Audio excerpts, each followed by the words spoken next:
સુરત મહાનગરપાલિકાના certified municipal green બોન્ડનું Mumbai national stock એક્સચેન્જમાં બેલ રિંગિંગ સાથે મુખ્યમંત્રી ભૂપેન્દ્ર પટેલે લિસ્ટિંગ કરાવ્યું હતું.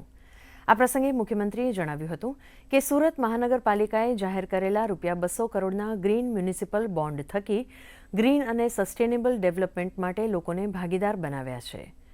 સુરત મહાનગરપાલિકાના ગ્રીન બોન્ડનું 8 ગણું સબસ્ક્રિપ્શન દર્શાવે છે કે ગ્રીન બોન્ડમાં રોકાણમાં રોકાણકારોએ અનેરો ઉત્સાહ બતાવ્યો છે.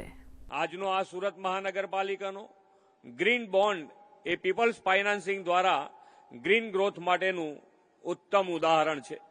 વડાપ્રધાન શ્રી નરેન્દ્રભાઈ મોદી સાહેબ માને છે કે ભવિષ્યની અર્થવ્યવસ્થાનું નિર્માણ કરવું હશે તો વેપાર ઉદ્યોગની સાથે સસ્ટેનેબિલિટી અને ગ્રીન ગ્રોથને પણ પ્રાધાન્ય આપવું જ પડશે.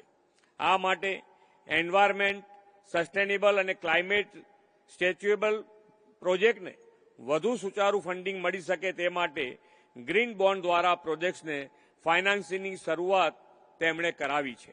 આ ગ્રીન ફાઇનાન્સિંગ અને ગ્રીન સોવરિન બોન્ડ્સથી ભારતના ગ્રીન ગ્રોથમાં આંતરરાષ્ટ્રીય સ્તરની રુચિ વધી છે અને વિશ્વને ભારતના ગ્રીન વિકાસની ક્ષમતામાં વિશ્વાસ બેઠો છે.